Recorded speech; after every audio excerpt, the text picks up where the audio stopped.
It's my pleasure to introduce our next speaker this morning, Dr. John Quackenbush.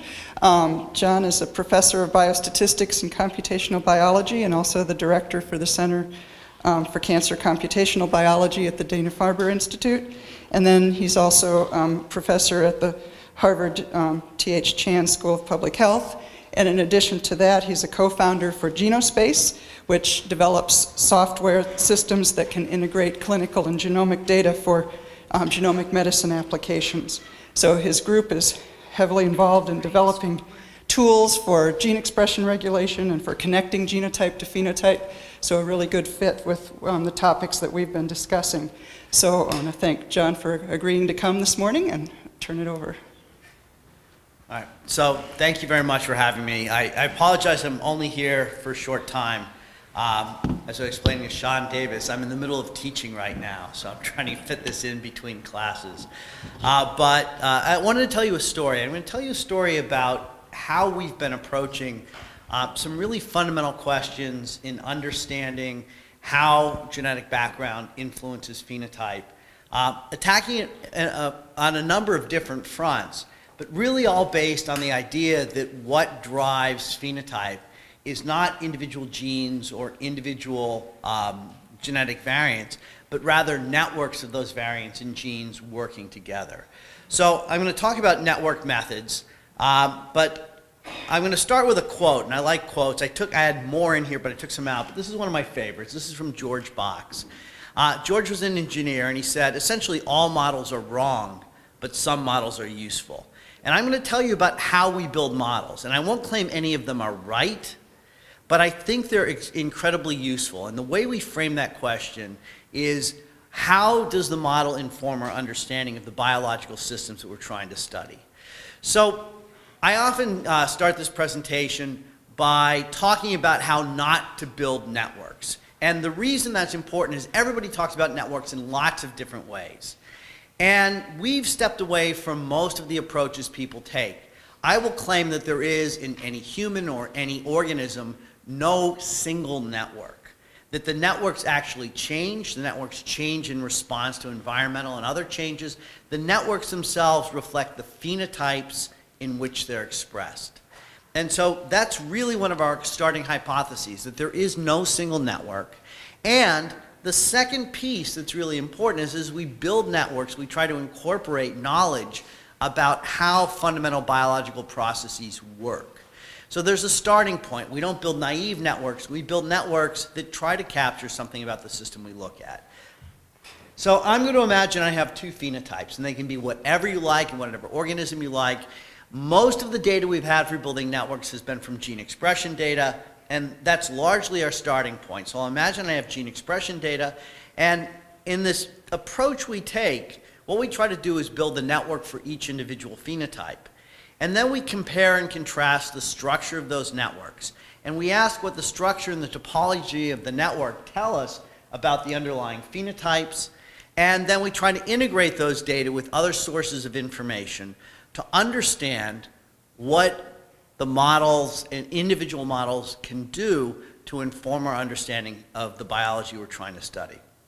So, starting assumptions, as I said before, there's no single right network. The other is that the structure of the network actually matters, and the network structure can change between states. So between two different tissues in the same organism, between healthy individuals and diseased individuals, between males and females. The network is different, and that difference in the structure reflects biology. So, as I said before, we're trying to move from asking whether the network is right to asking whether it's useful, meaning does it inform our understanding of the underlying biology. So, since this is the USDA, you'll appreciate the fact that we have a wide variety of methods we refer to as the methodological zoo.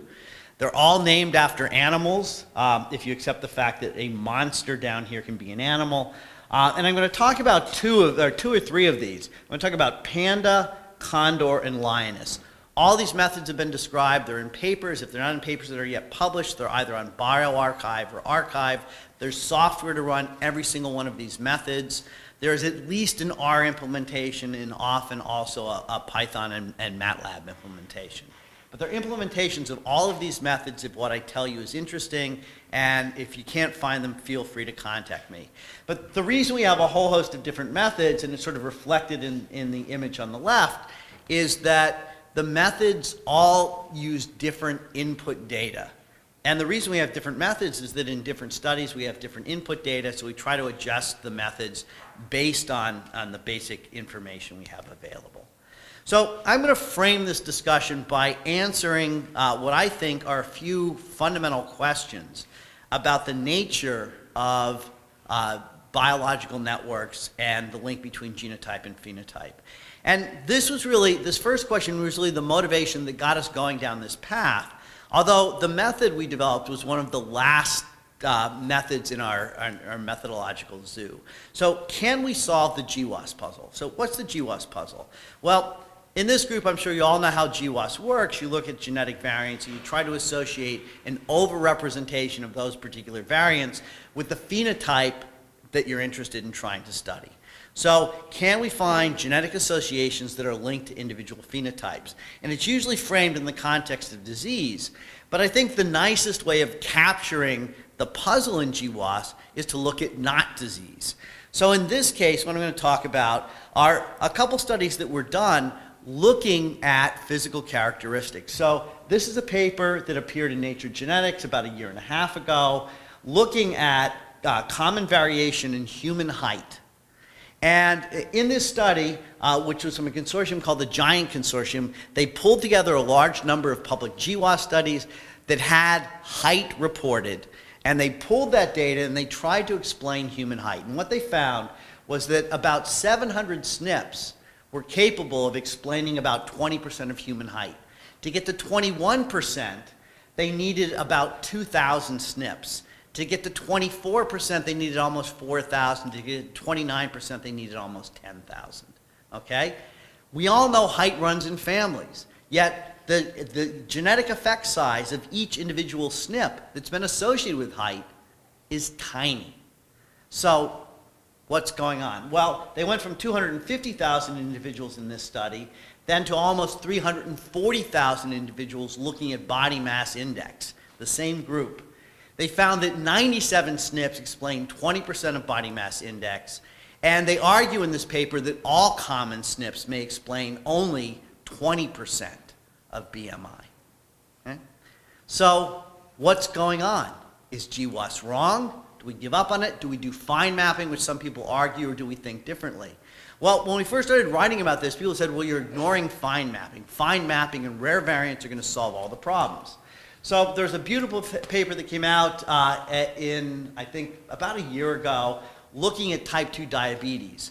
And they looked at 111,000 individuals to try to look at the effects for rare variants, because common variants don't explain most of diabetes. And so when they looked, they concluded that large-scale sequencing does not support the idea that lower frequency variants have a major role in predisposition to type 2 diabetes. Okay? So you can sequence lots of genomes, you can find lots of rare variants. The rare variants are basically dust. And this is their figure showing that actually the empirical estimate of contributions was far smaller than their theoretical estimation of what these rare variants might contribute. So, how do we solve this problem? Where's the missing heritability? Why can't we find these big effect size variants in looking at GWAS? And we started to think about this, and we decided to go back to something which is fundamentally very interesting, the association of genetic variants with the expression of individual genes. And this is something known as expression quantitative trait locus analysis. It actually grew out of solving a problem called it grew out of the study of quantitative trait locus analysis, which I always tell people was developed to solve the medically important problem of tomato breeding. Right? So this is a method. Quantitative trait locus analysis was developed by Steve Tanksley in the 1970s, who was looking for genetic variants he could associate with quantitative traits like the redness or roundness or ripeness of fruit.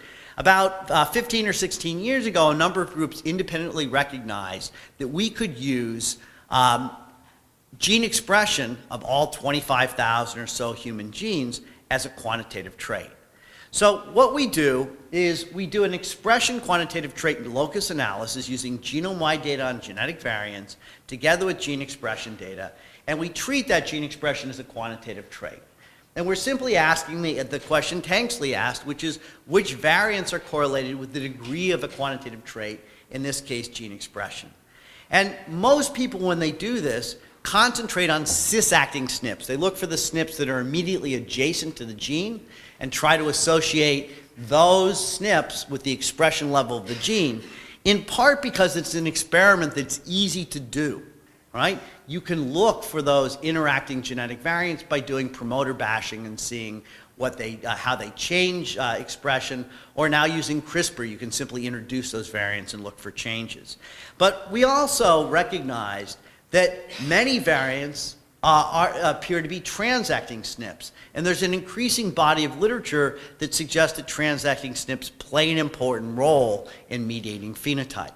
So we took both cis and transacting SNPs, and I'm sure this group is really familiar with how you do EQTLs and what the cis-acting variants are, but essentially you look for variants that occur immediately upstream of a gene, say in a promoter region or in the nearby neighborhood, and you look for genes whose expression levels, gene by gene, is correlated in some way with the genotype. For transacting SNPs, you look at those far away. There can be many different mechanisms that allow a SNP far away in the genome to influence the expression of a gene at some distant location. But for each SNP, you simply do, against each gene, a regression analysis and look for the association. So what we did was we took a standard method for doing this. It actually works extraordinarily well. It's called matrix EQTL. And what you do is you fit a linear model of genotype and gene expression. And so you look for those significant associations. And we can find those. The question is, what do you do with them? Well, I told you my hypothesis is that networks drive many of these interactions. So we decided to represent the significant associations as elements of what's called a bipartite graph. So what's a bipartite graph? Well, what you have are two types of objects. In this case, squares and circles, or SNPs and genes. And the rule in constructing a bipartite graph is that squares can interact with squares and circles can interact with circles. Squares can only interact with circles and vice versa. So what we create is a representation of the associations between SNPs and genes. And what you have are one-to-many and many-to-one associations. One SNP influences many genes. One gene can be influenced by many SNPs. So we take that data, which is simple to generate, and we represent them using a bipartite graph, right? And what we ask is, if we include those cis and trans SNPs, cis and trans EQTLs in the network, what can we learn from that underlying network? So the result is a hairball, right? And every time anybody talks about networks, they have to draw a hairball. I hate these things because they are absolutely meaningless. And in fact, I believe so little in them that this is just some random hairball I grabbed from Dr. Google because I was too lazy to make one. Because it doesn't tell you anything. What you really want to know is what the properties are of this graph and what its structure is and what the structure tells you. So one of the first things we do in looking at these kinds of graphs is we look at what's called the degree distribution. So I'm going to describe some results from a study in chronic obstructive pulmonary disease in which we looked at EQTLs in lung tissue. And we have degree distribution. So we actually have two. One, which is the out degree for the SNPs, and the other is the in degree for the genes. And the reason I have two is because I have two types of elements, squares and circles, SNPs and genes. And there are many more SNPs than there are genes. So when I look at this, what I see is a characteristic distribution where if I plot the log of the frequency versus the log of the degree, and the degree is just the number of connections that each element in the graph has, what I see is this characteristic straight line distribution. Okay?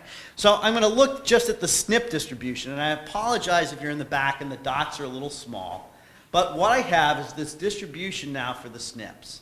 And what we see in naturally evolving networks, like the internet, is that the distribution in this kind of degree distribution is a straight line. Okay? And if you think about the internet, down here are what we call the hubs. This is Google and Amazon and eBay and Facebook. And up here are the leaves, right? This is your laptop. And if Google or Amazon or eBay go down, everybody freaks out. But if you shut off your laptop, nobody cares, right? So there are many, many more your laptops than there are Googles and Amazons and eBays. But these are really the critical elements of the network. If you knock them out, the network falls apart, things go bad. Okay? So we then looked at this degree distribution, and we asked if we take all the disease-associated SNPs in the GWAS catalog, where do they sit? Right? So when we did that, down here are the hubs, and we first thought we were going to see a lot of genetic variants falling into the hubs. And what we discovered is the hubs are a GWAS desert. So I need to remake this slide because what you'll see is there are little red dots here if you're close enough. But take my word for it. What we have are genetic variants that are associated with disease or other traits that are concentrated in the middle of the graph. And actually, what we see is there's an overrepresentation in this middle degree, and there's actually an underrepresentation at degree 1, the things that are only connected once. So we started to think about why this happened. And we have a number of different explanations. One of them is simply that if we look at the hubs, they're less common, so they're less likely to get hit. But the other explanation, which I really have a lot of faith in, is that even if one had appeared there at some point, that if you hit a hub with a deleterious variant, it's too disruptive to the network, and the individual doesn't survive to pass it on to the next generation, right? So I think what we're seeing is an echo of survival bias. But what we wanted to do was to understand whether there was some additional structure in this network that we could take advantage of. So we decided to look for communities in the network. And again, all naturally evolving networks have a community structure. You have a mobile phone. You can call anybody in the world, but you don't, right? You call your wife or husband, they call your son calls your daughter calls her grandmother, your mother calls you, right? You have a family community that's defined by an increased likelihood that on any given day, one of you is going to call each other relative to any random person in your family calling somebody on the outside like me, right? Because after hearing the brilliance of this presentation, you're going to call me to ask for more, but your mother is never, ever, ever going to call me, right? So you have this family community that you live in communication. But you also have a work community, you have a social community, and in fact, if I look at your communication records, I can predict whether it's a holiday or a weekend or a weekday, depending on what community you fall into. So the network is actually informative of different events, like potentially phenotype. So we decided to cluster the network into communities. So we took a method called modularity maximization, optimized it for working with bipartite graphs. There's a little equation down here which doesn't really matter, but what we found was this structure has this network has a highly modular structure. So this is a representation of the network using what we call an adjacency matrix, right? So rather than a hairball, what we have is a representation in which each row is a different gene and each column is a SNP. And the quality of the projection isn't very good, but you can see some dark vertical stripes that represent the global hubs in the network. These are the things that are connected to everything. But then you can also very clearly see you've got this really robust community structure where lots of things are connected to each other. And in fact, if we use this modularity as a measure of how tightly connected the communities are, the modularities are actually very high in this network. So they're about 0.8, 0.9. And so John Plattig, who did this work with me, came up with a different way of representing the network. So I think of this as the seashell plot or Botticelli's Venus, because we have the shells opening with beauty coming out, and there are lots of them. And what we see, the lines connecting these are actually really faint, but there are lots of lines connecting them. But within each community, what we see are very strong patterns of interconnectivity. And we found 52 communities. Of those, 34 are in what we call the giant connected component. So these are little isolated communities. But what we found in the giant connected component is that many of these communities are strongly enriched for genes which have coordinated biological functions, okay? And when we saw this, we actually realized we'd stumbled on something very interesting, because the failure of GWAS is that we're looking for a single variant we can associate with a single trait. What we're seeing here in this model is we actually have a family of variants that are associated with a biological process. What's interesting is when we looked at COPD, what we discovered is that COPD SNPs from GWAS, right, so disease-associated genetic variants, fell into communities that were associated with functions that we know are linked to the underlying disease, okay? Again, the hypothesis is that family of variants work together to perturb functions, and in this case, the disease-associated variants perturb disease-associated functions. So, as we looked at the structure of this network, one of the things we recognized was that there's additional structure within these communities. There are more highly connected genetic variants in these communities.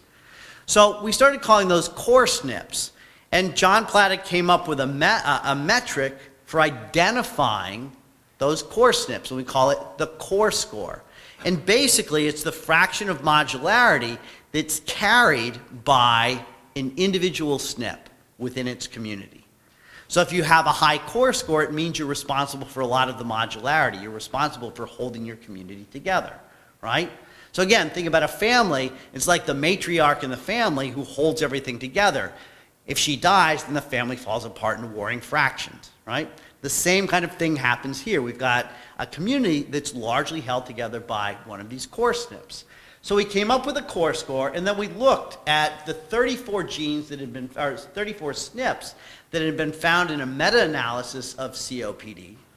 And what we did is we looked at those SNPs and we looked at their core scores. And what we discovered is that those SNPs had a core score that on average was more than 20 times higher than the median core score for the other SNPs in the network, okay? What does that mean? Your likelihood of being disease-associated is linked to how central you are to your functional community. Because our ability to find disease associations is associated with your ability as a SNP to perturb a function, right? You don't develop disease because you fall over and die. You develop disease, chronic disease, because of degradation of function. So that's exactly what this model tells us we should have expected.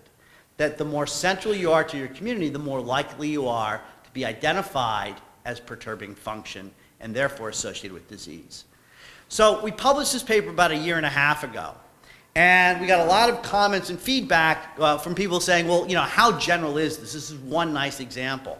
So while we were writing up this paper, we actually launched an analysis using data from, and this paper came out in PLOS Computational Biology, we launched an analysis of data from the Genotype Tissue Expression Project, Gtex, and we showed something very similar in 13 different tissues. So the advantage of Gtex is that when we started, we had about 500 individuals who had been genotyped, and we had gene expression data from 50 different body sites that had been harvested from each one of these individuals. So these are all autopsy samples. They'd all been genotyped. And in each one of those 50 different body sites, we had gene expression data. So we built a pipeline that we used to normalize the data across all the different tissues. We had normalized gene expression data, and we concentrated on the 13 tissues for which we had, I think, 200 or more individual samples. And we took that data, and we ran it through the same kind of pipeline we looked at before, where we did an EQTL analysis. We represented the data as bipartite graphs, and we looked at the community structure. There are lots of things we found, but in each one of those tissues, we found highly modular communities. The modularity of the community was even higher than we saw in COPD in general. The one negative example was whole blood, where the modularity is about 0.7. All the other ones were 0.8 or 0.9. And this is just an example of heart left ventricle. We have the two different drawings representing different communities, but this is the community structure we see in every single tissue.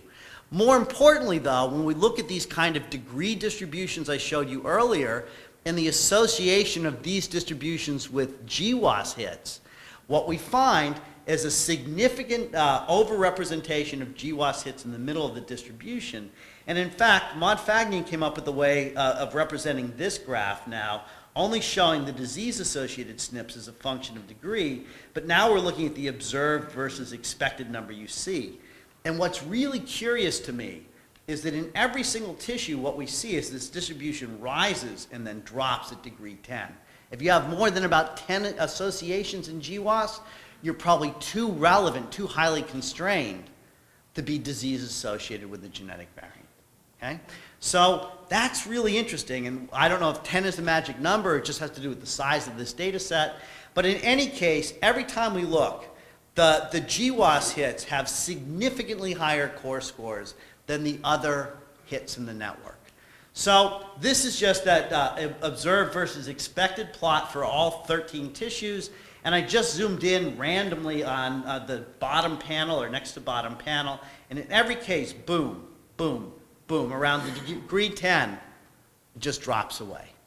So this is really interesting. But in fact, when we look deeper, what we see is those core SNPs actually carry very different apparent functions. So this is an analysis using Regulome DB, and what we see is the core SNPs are much more likely to be functionally annotated, which again probably isn't surprising. These are SNPs which are driving biology by altering function. What's even more interesting though, and what we could do with 13 different tissues, is we looked at communities that were common to different tissues and those that were shared among tissues. And when we looked at those that were, sorry, I said common and shared, those which are common and those which are unique. And when we looked at those that were unique, that carried out tissue-specific functions, what we saw was that there was actually something really interesting about those. So we went back to the Roadmap Epigenome project, which looked at 8 of the 13 different tissues we analyzed. And what we found was that the local hubs, right, the core SNPs, fall into tissue-specific open chromatin, while the global hubs fall into non-genic enhancers and polychrome repressed regions. But this is really interesting, right? The tissue-specific communities are actually organized around tissue-specific SNPs, meaning those SNPs that fall into tissue-specific open chromatin, right? So why is brain different than liver in you? Part of the reason might be that there are genetic variants that are in open chromatin in liver that aren't open in brain, that through interactions pull together sets of genes into a community that carries out a particular function. And again, it's a really interesting observation that comes simply from looking at the structure of these networks. And what we discover is, I guess I just said this, but we find that tissue-specific communities are enriched for SNPs in tissue-specific open chromatin. So what does this all tell us? Well, the SNPs are global hubs. The SNPs that are global hubs are not GWAS hits, meaning they're not linked to diseases or traits. The SNPs and genes group into communities that share functions, and a family of SNPs regulate a function. Disease-associated SNPs map to communities whose genes make biological sense, and we've seen that now in all 13 different tissues, and the core SNPs are more likely to be disease-associated SNPs, and my animation malfunctions, but tissue-specific SNPs seem to be involved with regulating tissue-specific functions. Okay? So that was really interesting, because what it allows us to start thinking about is the association of genetic variants with phenotype as measured by expression. But we've also been working on trying to model expression. So I'm going to tell you about a method we developed for modeling gene regulatory processes. And this is a method we published 3 or 4 years ago. It's a method we call PANDA. In computational biology, you need cute names for all the methods you develop. And I always like to say that there's nothing cuter than PANDA. Okay? So we have PANDA. It's an acronym for something, and the acronym actually isn't that tortured. The method we developed for EQTLs we call Condor, which isn't a very cute animal, but pandas are very cute. PANDA really comes from us trying to do something more sophisticated than a lot of correlation-based network approaches. We said, look, what we want to do is model the regulatory process, and that's not really correlation. That comes from recognizing that if I'm going to make an RNA, I have to assemble an RNA polymerase construct. And we know that's typically facilitated by transcription factors which bind in the region, open up the chromatin, recruit the polymerase, and allow you to make the RNA. So he said, look, let's model that as a process in which we have a transcription factor communicating with its downstream target. All right? So I'm going to try to model this. And I'm going to model it as a communications process. To do that, we borrow an idea from communications theory called message passing. And in message passing, what we recognize is that for information to flow from a transmitter to a receiver, both the transmitter and receiver have to be actively engaged in the process of communication. Okay? So, I come home at the end of the day, I walk in the door. Before I take my coat off or set my bag down or take my shoes off, my wife starts telling me about her day. Okay? In the first 5 minutes when I get in the door, I hear nothing. Okay? And when I first got married, she'd say, well, don't you remember when I told you? And I used to say, no, you never told me, right? Which, gentlemen, you know is the wrong answer. The correct answer is, I was wrong, I should have listened more carefully. Okay? But I swear most of the time she didn't tell me what she thought she told me, right? Because if there's only the two of us, there's no way to know whether she didn't tell me or I didn't listen, right? But if we had more people in the room, if my son were sitting there and didn't want to throw me under the bus, he could actually verify the fact that she didn't tell me. Or she could verify the fact that I didn't listen, right? So with only two nodes in a network, a transmitter and a receiver, we can never resolve those functions, even though we can write down mathematical functions for what we call the responsibility and availability. But if we have a bigger network, we can actually iteratively map each one of those elements. Okay? So to do that, what we do is we like to start with hypotheses. So we're going to start with a hypothesis by taking transcription factors, looking at their motifs, and mapping them back to the genome. And so we're going to guess an initial network. Now what we're going to do is we're going to take data like gene expression data, and we're going to take other information like protein-protein interaction information if it's available, although quite honestly this method works with almost whatever data you have. And then we take that data, we look at the network structure, and for each edge we calculate the responsibility and availability, and then we update the network model. And then what we do is we iterate that process until it converges. And the nice thing about message passing is what it does is it optimizes the flow of information through the network. So it finds an optimal structure to optimize information flow. So we can build those network models and then we can ask, what do they tell us?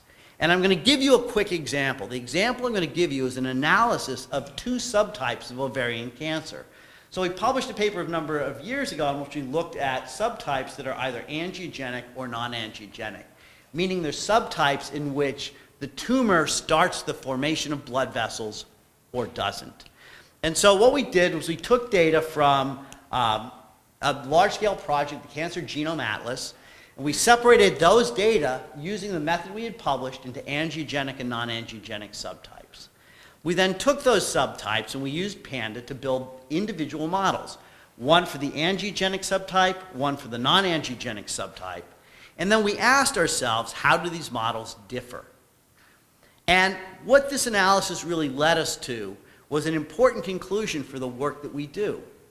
That the atom of the network is not the set of genes or proteins or whatever you're trying to model.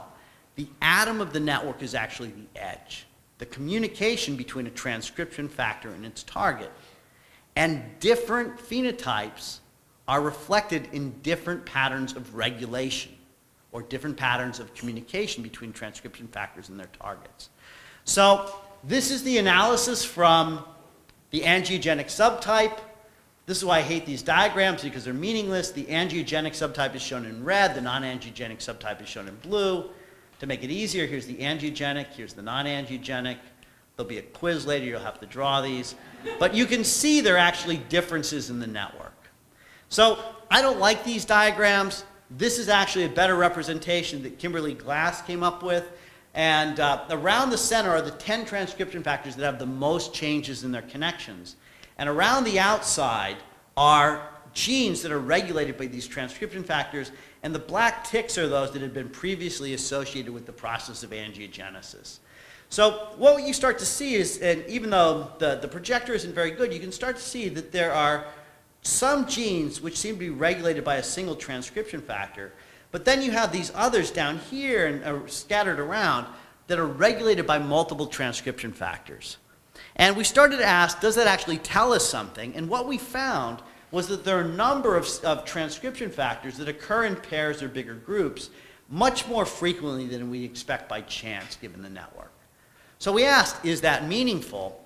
And the answer is yes. A lot of these are actually known to form complexes, and that those complexes regulate expression of genes.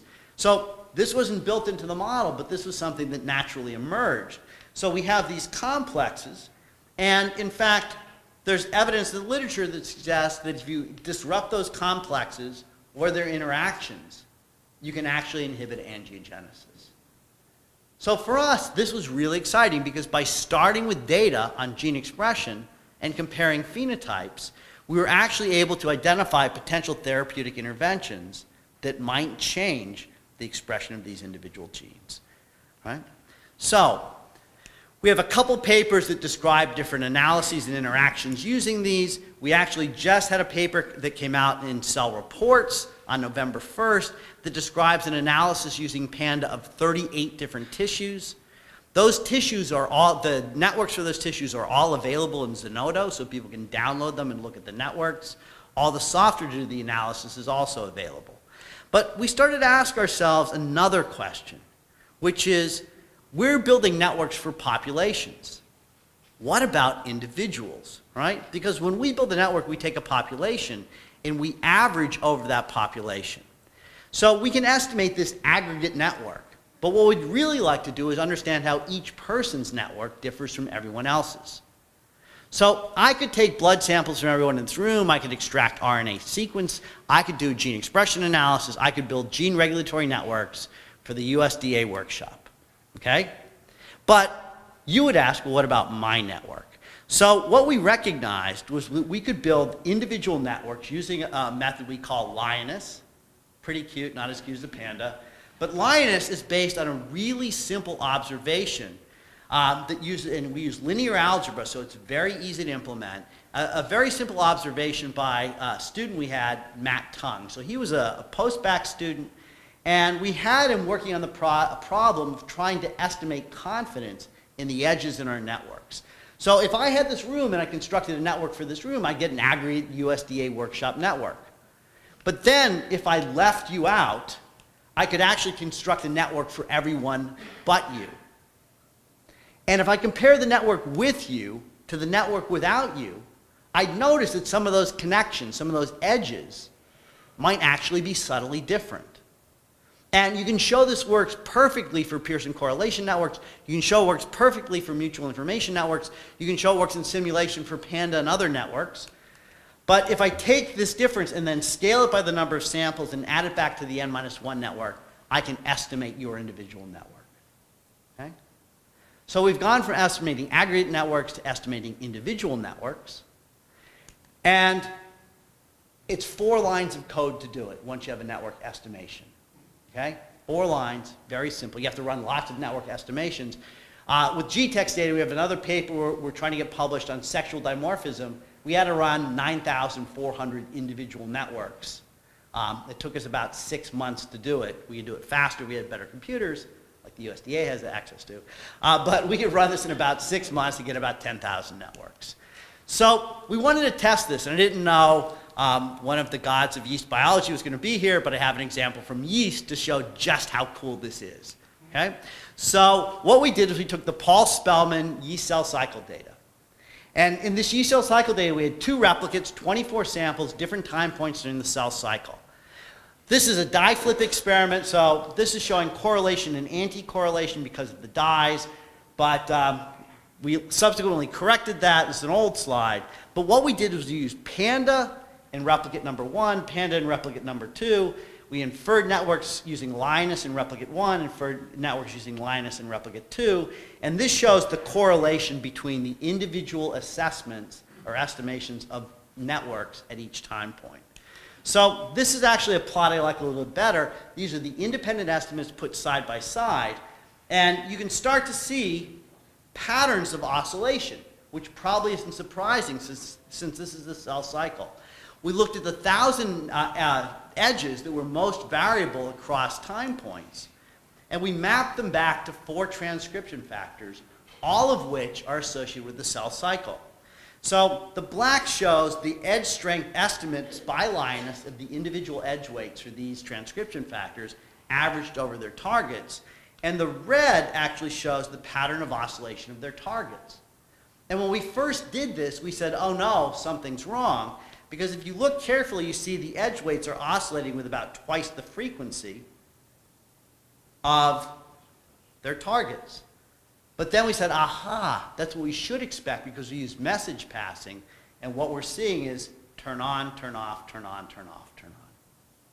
Exactly what we should have expected. So you can also look at things like transcription factor occupancy for the transcription factors.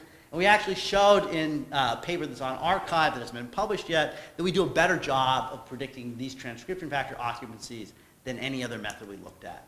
So the question you can ask is, can you apply this in some situation? Well, the last thing I wanted to just tell you is that Marieke Kujer looked at TCGA data for glioblastoma. She separated patients into good and poor prognosis sets. She estimated edge weights for each one of the individuals and treated the edge weights as measurements on biological processes. And what we did was did a simple regression analysis to find the edges that were most strongly correlated with good or poor prognosis. And what you discover is if you look at the targets of those genes, you see different processes relevant to cancer that are actually reasonable for explaining some of the properties of these two groups and the response to therapy that come from looking at the genes that are differentially regulated. Right? Now, couldn't we have just found this using differential expression, gene expression? The answer is no. What we find is often a complement to what we find in gene expression. We find genes that are differentially targeted but not differentially regulated. And another paper which hasn't appeared yet, we've actually been looking at sexual dimorphism in Alzheimer's disease. Alzheimer's is heavily skewed female. 2/3 of Alzheimer's patients are female. Even if you carry the ApoE mutation, which predisposes you to developing Alzheimer's, your risk is twice as great if you're female than if you're male. When we looked at patterns of gene expression in Alzheimer's brains, what we saw was they converged around genes that respond to estrogen or androgen, right? That sex hormone response probably plays a role in sexual dimorphism in disease. Now, I say that and it sounds obvious, but those same genes are not differentially expressed. We really see them only coming about through differential regulation.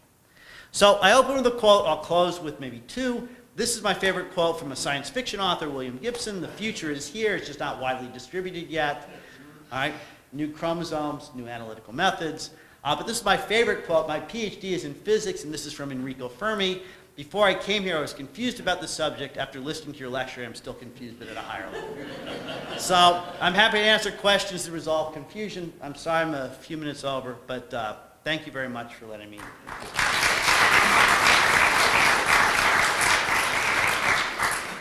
Please. So I like your idea of going more and more reductionist and looking holistic, but I assume that a lot of these samples are getting bulk samples. Would you gain even more power if you did single cell or that kind of level analysis because that's becoming more popular? Absolutely. So I'm working with one of my colleagues to look at single cell data, right? There are good things and bad things about single cell data. We could build individual cell networks. The data is a lot more sparse, so you have to modify the methods to deal with sparsity. But we think there's real promise in looking at that single cell data. The other thing I should point out is if you look at our methodological zoo, there are lots of other methods we developed, like PUMA. PUMA is Panda using microRNAs. You can include microRNAs as negative regulators. SPIDER is an acronym for something. I don't remember what anymore. But SPIDER is a method that incorporates epigenetic data. I think the E is epigenetic. But anyway, we have methods because this Panda framework is very flexible to add different types of data. So we're constantly thinking about new applications. We're constantly thinking about different types of data.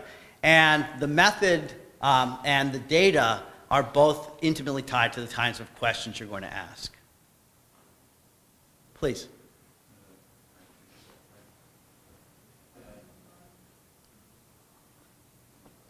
My hearing's good, I can repeat the question. Thanks for your talk. My question is, when you build these networks with different methods, you get completely different things. So then how you compare? I mean, should you go back to the biology, non-biology to see if you got something that you knew already? Or do you use this for prediction of phenotypes, or how do you count? So, it's a really good question. There are lots of different methods for building networks. How do you know which one is right? And I don't think any of them are right, but I will argue that the methods we've developed have certain advantages. Number one, they're based on, like Panda, on an assumption about what the mechanism is. We're not just looking at correlations and then doing what my former postdoc, Stefan Bentic, called biopoetry, right? We're not looking at some kind of correlation and then trying to pick up the one thing we can tell a story about. We're actually trying to rigorously test these in analytical ways. So it's based on trying to model the biology, and we think we capture some of that.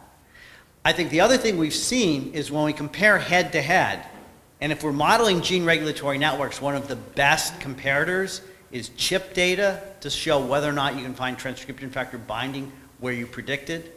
We actually significantly outperform all those other methods in every example we've tried. So I think we're getting in this modeling of gene regulatory networks at our ability to predict regulation, because the transcription factor data says that this model's doing something right. The other test I always have is, how do we explain the underlying biology? I think it's easier with Panda, where you have the chip data. It's far harder with the EQTL networks. But I think the story that emerges from those EQTL networks is so in line with what we should expect from biology that, while it may not be right, there's something about it which is getting close to the truth, right? The fact that tissue-specific networks are organized around tissue-specific EQTLs that sit in tissue-specific open chromatin was a real flag that we'd landed somewhere close to where we wanted to be. And we have lots of different elements in that kind of modeling that point to real biology. Somebody in the back. I would argue that if you use tissue-specific mRNA, but you pull transcript out and bring them, you will find all the same protein. If you look at the liver, you will find a liver gene. If you look at the brain, you will find a brain gene. I think it's risky to say it makes sense because I found liver expression in the liver. No, okay, so that's actually really interesting, right? There are tissue-specific patterns of gene expression, absolutely. But what this says, what the EQTL model says, right? We're talking about now which SNPs are regulating which genes, right? And what we saw, sort of naively in one tissue, was that we'd have an aggregation of function together, where the genes share common functions and they're regulated by a family of SNPs. Right? So people say, well, isn't that all driven by co-expression? And I took this slide out because I knew I was going to have trouble making my time. But in the paper that's in PNAS on 13 different tissues, we show that it's not driven by correlation. In fact, the correlation in the communities is close to zero, except for very small communities where that's all that's driving the community structure. So it's not based on correlation. It's not based on tissue-specific expression. But what we see, which is interesting, is if there are tissue-specific genes, they're often, one of the things we also see is tissue specificity really isn't exact. We talk about limited range. So, but if you look at tissue-specific genes, they tend to be expressed in other communities. But if we look in liver, there are a set of them that coalesce around a tissue-specific function. And that community is held together in part by SNPs that, based on data from the Roadmap Epigenome Project, are only in open chromatin in that tissue. Okay? So that's where I think the really interesting piece comes out. Not that we have some tissue-specific expression, or not that they're tissue-specific functions, but there's a community of genes and SNPs that have evidence that they're that the SNPs are exerting an influence on the genes, And those SNPs pull those genes together into a tissue-specific community, but those SNPs are SNPs that are present in open chromatin in only that tissue. And that wasn't baked into the model, that fell out of it. And for us, that was really a sign that may not be right, but we're on the right track. So, you had a question? Yeah, well, assuming chemistry is the bottom line of the phenotype, I think that's a safe assumption. But this assumption can be divided into quality and quantity. How difficult in your process to differentiate those SNPs that would make a quality difference of proteins versus that only controls a small percentage of the phenotype versus those expression levels that are governing the phenotype? So, that's a really good question. It's one we're trying to answer. We actually have another model we're trying to build looking at combining the EQTLs and the PANDA gene regulatory networks, and we have some ideas about how to do that.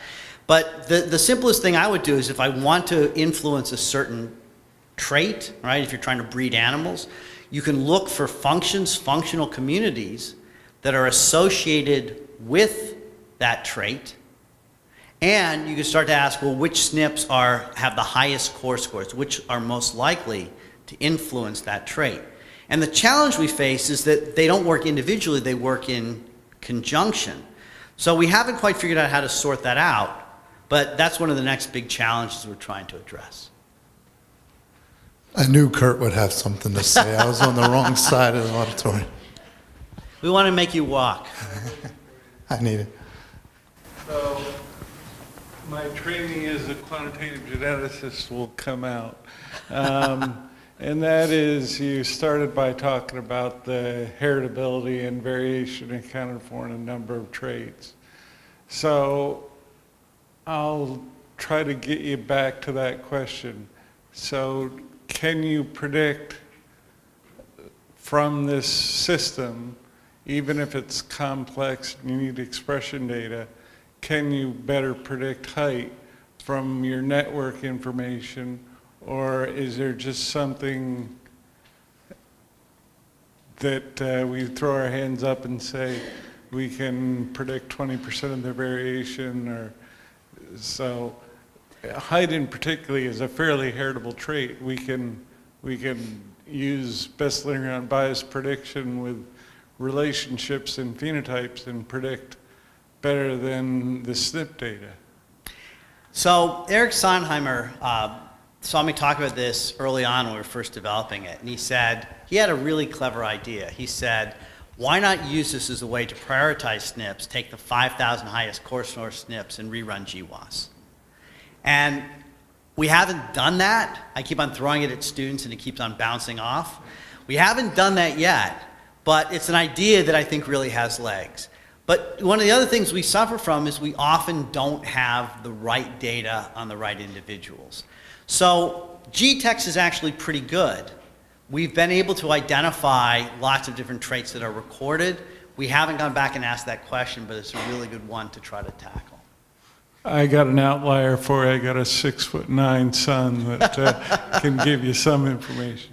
You probably fed him too much. So John, I wanted to ask you a question about, you're observing these GWAS hits as being SNPs that are in genes that have high core scores, right? And they don't tend to end up being down in those hubs.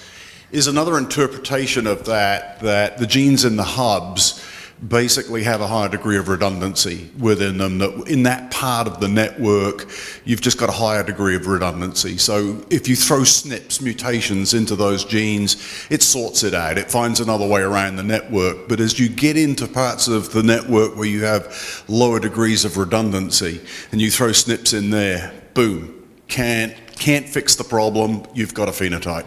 So at the start of the question is actually an error, and maybe I didn't present it well, but these are not SNPs in genes. These are SNPs. Some of them are in genes, some of them aren't. They're cis and transacting SNPs. Sure. And you're absolutely right. If you look at the degree distribution, then, you know, there are very few SNPs that are hubs in the network. So, you know, one of the arguments we have is, well, is it survival bias, or is it just the fact that there are very few of them, so they don't get hit, right? You throw random ones to the network, you don't hit them. But the interesting thing is, we get an overrepresentation more than we expect in the middle of the distribution and less at the top, right? So we actually get fewer than we expect at degree 1. So it's not completely a random process. There is something going on. There's some kind of apparent filtering going on.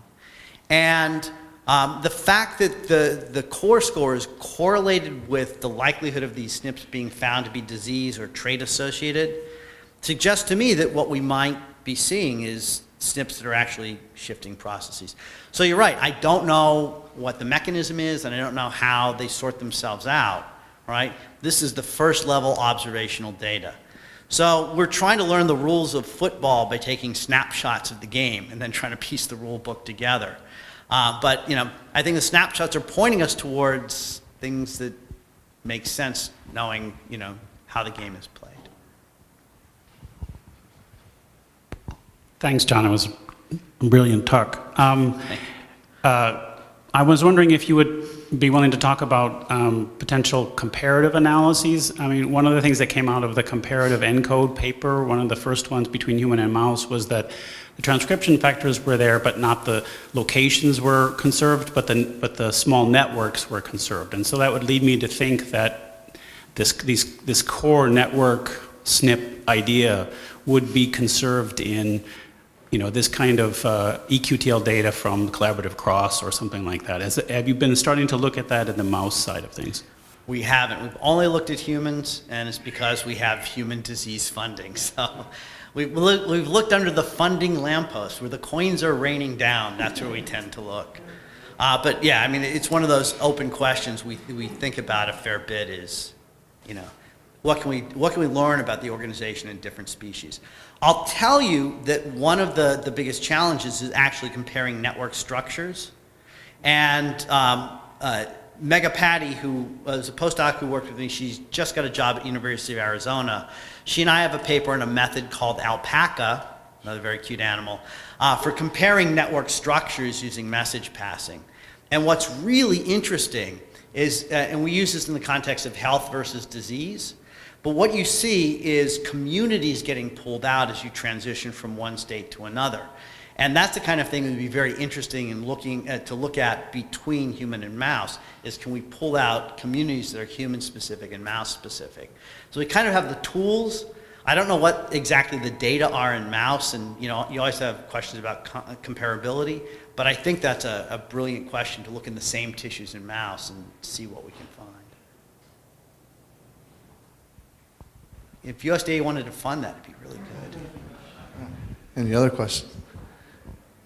John, you've given us a great deal to think about. Thank you very much for your presentation this morning.